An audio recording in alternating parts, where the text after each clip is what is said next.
Bonjour à tous, c'est Estelle de Farming Together, j'espère que vous allez bien. Aujourd'hui nous sommes le 16 juillet et c'est un beau cadeau d'anniversaire pour moi puisque Arthur m'a trouvé un super sujet dans le sud-est de la France, sur le plateau de Valensole, pour découvrir la production de lavande. Donc je vais rejoindre Nicolas qui est le chauffeur de l'ensileuse et puis nous irons ensuite à la distillerie voir comment la lavande est transformée.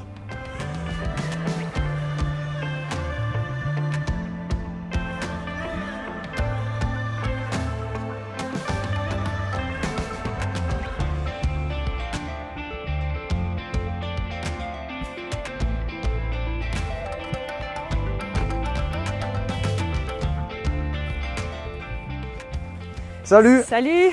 Nicolas, enchanté! Estelle, enchantée! Merci de m'accueillir, je suis contente de découvrir la production de lavande, c'est quelque chose qu'on ne connaît pas du tout en Bretagne. C'est sûr que ça change un peu de région là. Ah bah complètement, ouais. Est-ce que tu peux m'expliquer les différentes variétés de lavande, voilà, comment on le produit, etc. Eh ben, en fait là on est sur du lavandin, c'est deux choses différentes entre la lavande et le lavandin. Le lavandin il pousse à plus basse altitude que la lavande elle pousse à partir de 800 mètres d'altitude, okay. 800 000 mètres d'altitude. Le lavandin il pousse plus bas. Le lavandin il sert surtout à faire tout ce qui est lessive et tout ça, tout ce qui est senteur quoi. Et après donc c'est cultivé voilà, en ligne, planté en bouture racines nues. Elle reste plusieurs années? Ah oui, oui, oui. Ouais. Donc on la plante en hiver quand la sève est arrêtée, en plein gel. On la récolte pas l'été qui arrive, l'été d'après. D'accord. Donc 1 an et demi après et ça dure jusqu'à peu près 10 ans. Ah oui, 10 ans, ok. Et ça produit pendant 10 ans la même manière ou peut-être sur la fin? Non, allez, on va dire de la première à la 5e année, c'est où ça produit le plus. Okay. Et après, ça diminue au fur et à mesure des années, quoi. Le pic, il est vraiment de la 2e à la 4e année, quoi, où ça produit le plus.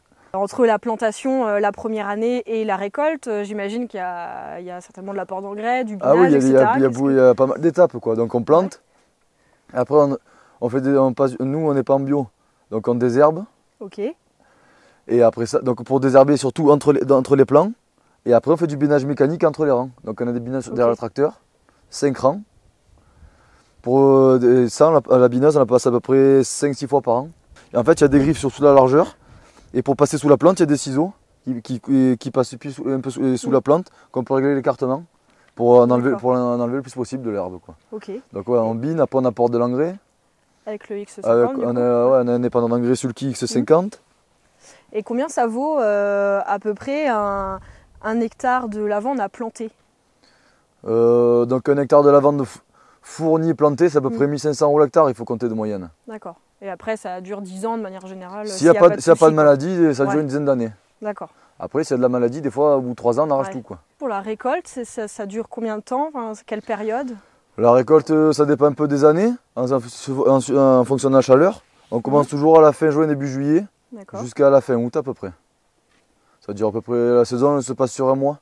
Je vois que tu as une ensileuse comme nous on utiliserait pour le maïs ou pour l'herbe chez nous. Qu'est-ce qui change? Je vois que la coupe n'est pas du tout la même. Qu'est-ce que tu peux nous expliquer? On a pris une ensileuse qui fait pour le maïs et pour l'herbe. Ouais. On a enlevé l'éclateur à maïs. Celle-là, un truc de particulier, c'est qu'on coupe à 4 rangs. Oui, en général, c'est 3. Toutes les ensileuses, c'est 3 rangs. Ouais. Donc elles enjambent un rang, elles coupent un rang de chaque côté. Nous, on a vu des choses un peu plus grandes. On a dit on va enjamber 2 rangs, on va couper un rang de chaque côté, donc 4 rangs. Donc on a fait faire des jantes à déport. On a coupé les sur-arrière, on a rallongé les sur-arrière. Et après, on a chez les établissements Clié, qui eux font tout ce qui est des machines pour la récolte de plantes à parfum. Et qui nous ont fait une coupe 4 rangs sur mesure. Ok. Bah écoute, comme j'ai jamais vu la récolte de lavande, je ferais bien un tour en cabine. Allez, c'est parti.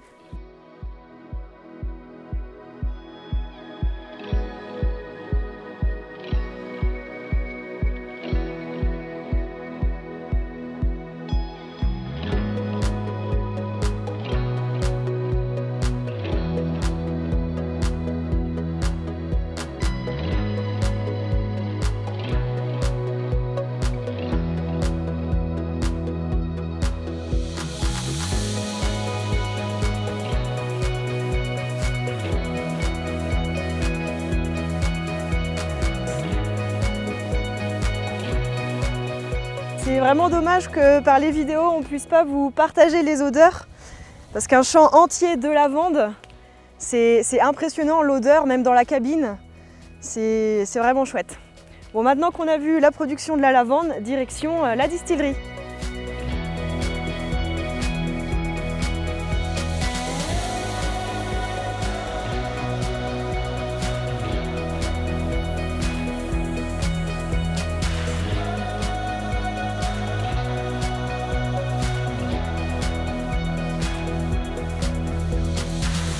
Bonjour, Bonjour.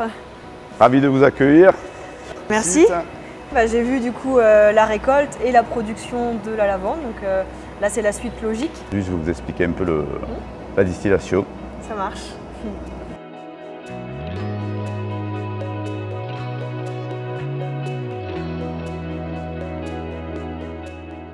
Donc là on va dire qu'en gros on a le cœur de la distillerie, c'est comme un moteur pour un tracteur. Donc s'il n'y a pas de chaudière, il n'y a pas de vapeur, il n'y a pas de distillation. Donc on est devant une chaudière 5 tonnes de production de vapeur, donc haute pression, timbre 10 bars. On a aussi une spécificité sur cette chaudière, c'est qu'on a un récupérateur d'énergie au niveau des fumées. C'est-à-dire que les fumées, quand elles sortent, elles réchauffent l'eau, ce qui permet de rentrer dans la chaudière avec une eau à 70-80 degrés, dans le souci encore d'économie d'énergie.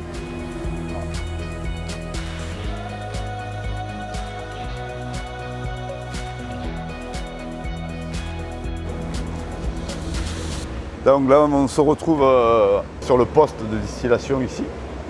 Donc on est sur 4 postes avec un poste de distillation. Ouais. On a 2 diffusions vapeur. La vapeur traverse le végétal, chauffe le végétal. D'accord. Donc ça met déjà un petit peu de temps, je suppose. Oui, à peu près 10 minutes, un quart d'heure. Donc elle extrait l'huile. Cette huile, elle part dans le... Là, on peut entendre la vapeur qui démarre. Elle part dans le chapeau. Okay. Du chapeau, elle part dans le tuyau noir que vous voyez là-haut. Et elle va au condenseur. Une fois que c'est distillé, tout le reste de la lavande, qu'est-ce que vous en faites? C'est valorisé? Alors la paille de lavande broyée, une fois qu'elle est distillée, c'est de la matière organique. Et moi j'ai une spécificité, c'est que je le mélange avec des boues.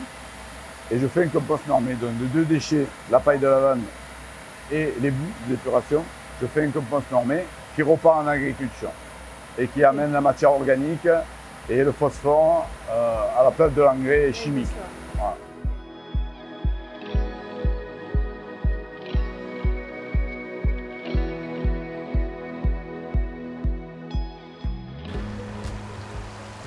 Donc là on est devant le fameux condenseur évaporatif. Ouais. Évaporatif pourquoi? Parce que vous voyez bien qu'il y a de la vapeur qui s'échappe. En fait c'est comme un gros radiateur qui est arrosé par de l'eau.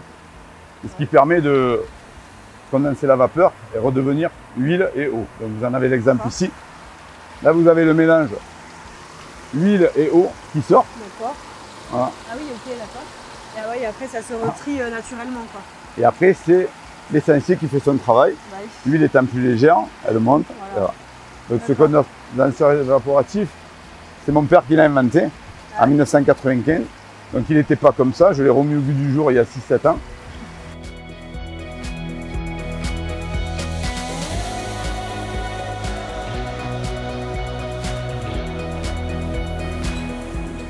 Donc là on a l'essentiel, comme je vous ai dit tout à l'heure, l'huile étant plus légère, elle remonte, elle se vide dedans, et l'eau qui est là sert à refroidir le condenseur.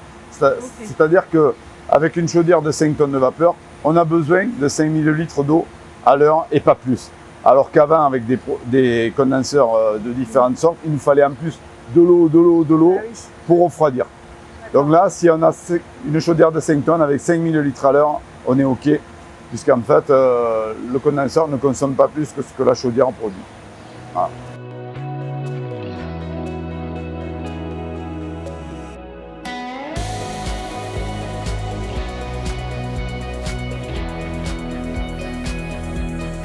Et la destination finale du produit? La destination finale des produits, c'est surtout les lessiviers.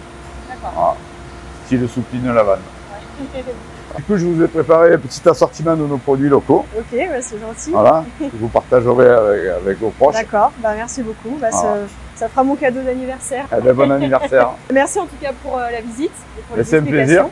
Vous savez, quand on parle de notre profession, c'est toujours un plaisir d'en parler. Et puis, de promouvoir le produit local, ben, c'est toujours bien. Ah oui, bien sûr.